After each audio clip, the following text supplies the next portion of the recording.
Hey, Theology 2, it's me, Mr. Chanel. I guess I don't have to tell you that. I'm just going to do a quick video for today. I know things have been crazy now that school has been extended this online platform through the rest of the year. The other video I made for you, I'm sure you thought it was super entertaining, and, I had theme music and all these kind of things. But the truth is, just with the amount of time, on everybody's hands being short, it's kind of hard. It takes a long time to make those videos. So instead, I'm going to try my best just to do, kind of very unedited videos, like this. But I'll try to also keep them brief. Thankfully for you, the class time has been shortened, so I won't talk forever. So please just, watch the video, get the updates, learn, and then, do the assignment, I guess. I don't know if I'll be using Zoom or the Google Meet or not. I'm, kind of thinking about it. I got to see how it works. I'm not very good at that. And the few times I've used it with like youth group and stuff, I didn't really think it was super smooth. So I might use it. So just keep updated for that. In the least, what I would end up doing is just doing some kind of like YouTube live session at some point, so that if you ever did have a question and you wanted to engage, you could post them on there and I could answer them in real time. But anyway, straight to the stuff. So anyway, I'm hoping to have your papers graded and back to you no later than Wednesday. My plan is to grade them in 10-point increments, so it's kind of like you have 100, a 90, an 80, 70, 60, 50, 40, all the way down. Most of them are very good so far. They're pretty good so far. But what I'm going to do is when I get them back to you, I'll give you the opportunity. I'm going to post one or two really good papers that I've gotten and just kind of put those as the examples and the criteria for what I'm looking for to get a 100. And so if you don't have a grade that you like when you get it back, I won't have notes and stuff on it since I'm grading it all here. But what you can do is look at this example paper and just make yours at that level of quality if you want to boost your grade up to a 100.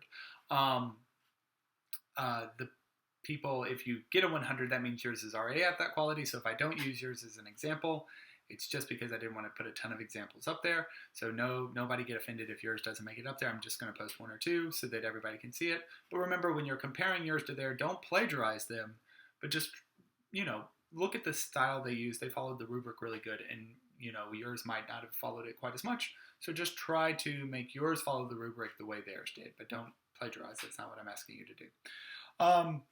There'll be a brief quiz after this video, and I'll kind of point towards the questions when we get it. Like when I say them, what will be a question, I'll tell you so you can write it down and do good on the quiz. So I hope you enjoyed the Omela story. It seems like y'all did with the way these papers, like I said, the content of them has been phenomenal so far, and I've gotten a few emails from y'all talking about the story, so it seems like you really did enjoy the story, and it's a very enjoyable story, but with a crazy ending, right? Like this perfect society completely depends on this one child's misery. And almost all of the papers I've read so far, I haven't finished reading them all, but almost everybody so far is saying that you should walk away from Omela. So most of you have agreed so far that there is something evil about this one person's misery for everybody else's joy, right? And that seems to be your basic intuition here, seems to be aligning with what I said is the main question of this section. Does human life have objective value? Like, is the fact that human beings are valuable or mean, like they're special, right? They have worth and rights. Is that an objective fact or is it subjective? The fact that most of you were willing to leave all of the joys of Omelas, you say, because one person was being, abused, I would say that's check, one, for the idea that this value is objective, that it's a fact, right? And so, I've enjoyed the papers. Y'all did a great job of arguing back and forth. So I think the topic that I want to move into first with the fifth commandment after Omelos is the idea of war and a just war. Let me look. I've got my notes here, so I just want to make sure I'm saying everything smoothly. When it comes to the idea of war, Christians have kind of had an interesting history here, right? I mean, Jesus talks a lot about peace, but he also doesn't talk a lot about how governments should run. And the little bit we do get about governments in the New Testament is usually St. Paul or St. Peter telling us to be obedient to our governments. As long as those governments don't tell us to break God or God's laws, like break from God or break God's laws, we should be obedient to our governments. So it does seem like a lot of Jesus's preaching and missions and missionary work and the apostles' work seems to just say they just kind of leave government untouched, right? So it's interesting how they don't have a lot of just like, like attacks on society. Rather, it's Jesus and them calling people to religious devotion, to moral lives, but they don't say much about war. Now, Jesus never really talks about war explicitly. He does command his disciples to turn the other cheek. But what is interesting is there's several moments in which Jesus meets centurions. And then in the New Testament, there's some significant conversions of centurions. Now, centurions were military leaders in the Roman Empire. And yet, Jesus, when he meets these, often is just commending them, telling them that they have great faith, telling them they're doing great. He doesn't attack their profession. Now, maybe one of the more explicit kind of approach to what soldiers should do is taken up by John the Baptist in the book of Luke. And I have a quote here from Luke. And so these soldiers come up to John the Baptist, and this is in Luke 3:14, if you want to look it up. So these soldiers come up to John the Baptist and they say, like, hey, we're soldiers. What should we do to be holy? And John the Baptist replies this: rob no one by violence or by false accusation, and be content with your wages. Rob no one by false violence or by violence or false accusation, and be content with your wages. What's interesting here is John the Baptist isn't telling them, quit the army, run away, right? Instead, he's telling them, be content with their wages, don't abuse people, and now go on, love God, right? So it's interesting that he doesn't condemn the military profession. For the early Christian church, the idea of what, just war or not really wasn't a concern, because Christians couldn't be in the military because military soldiers had to make sacrifices to the emperor. So for the first 300 years of Christianity, Christians couldn't be soldiers, and so it wasn't an issue, right? But when Christianity became legalized in 312, we start to see problems arise. Christians wondering, because a lot of soldiers convert and they don't have to leave the military anymore, and a lot of Christians growing up as Romans, enter the military. So the question becomes, can Christians fight in the military? And so that's where we start to begin to see what is the just war policy or the just war theory. So that's what I want to look at today in this video and talk about.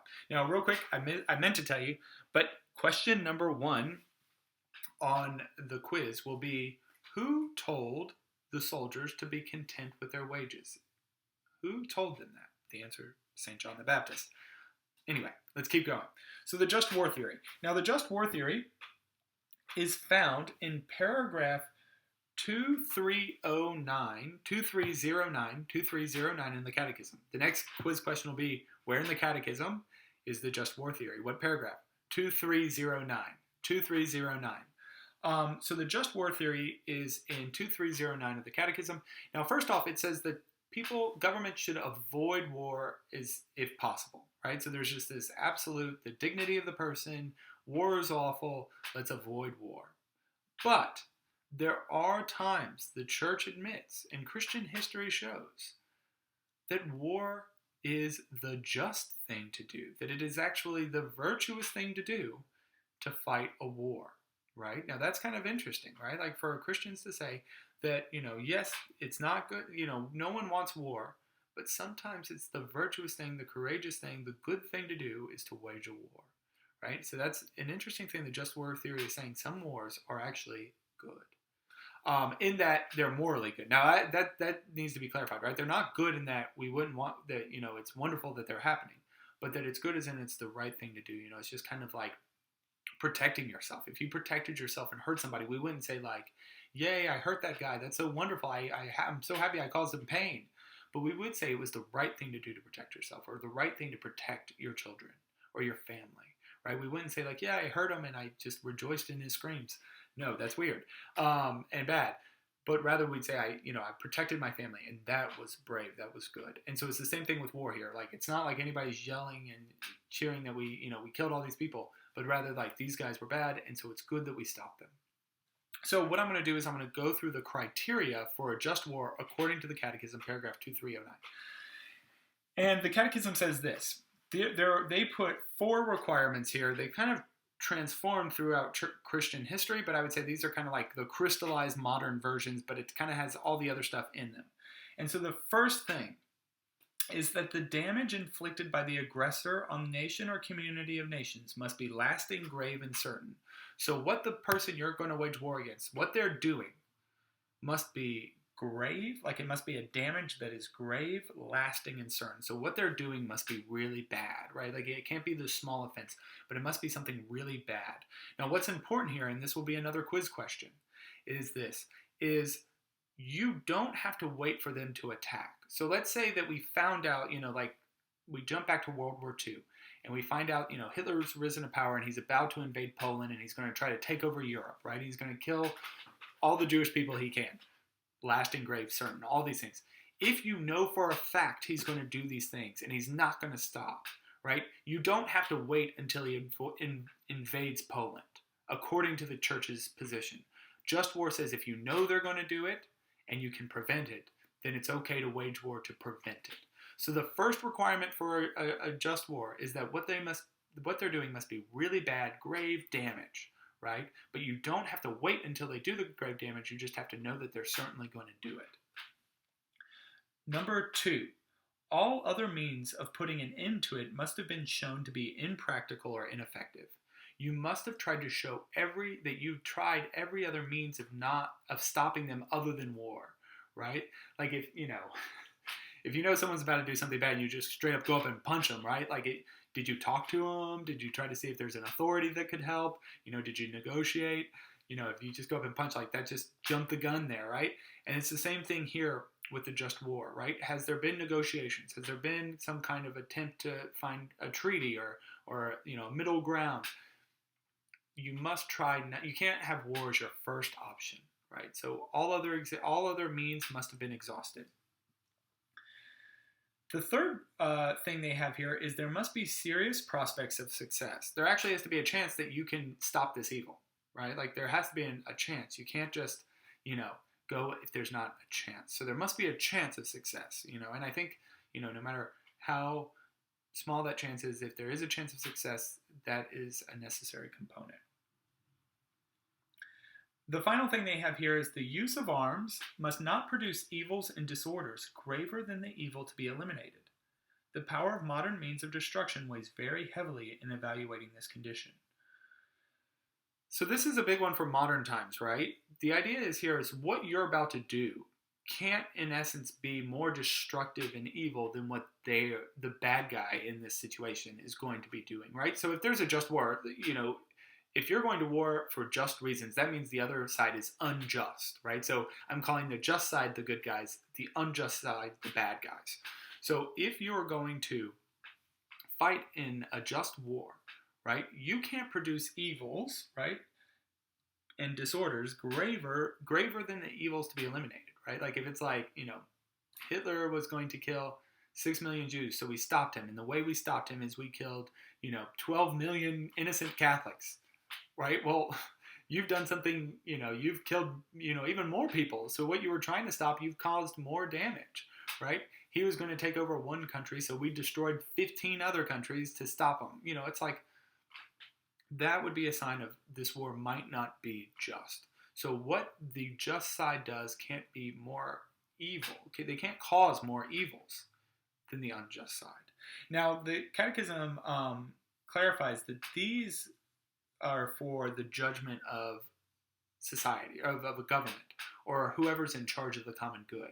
So, if you see something you don't like going on in society, you can't wage a just war by yourself because you're not, a civil authority or someone in charge of the common good, right? You're one man, right? Like in a society like this, we have laws and we have a police force, so you don't have to wage war to stop it. It has to be an actual legitimate authority.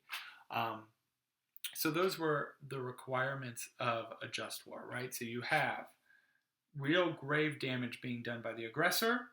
All other means have been exhausted. There's a chance of success, and the evils produced from your actions can't be graver and more disordered than the one that you're trying to eliminate.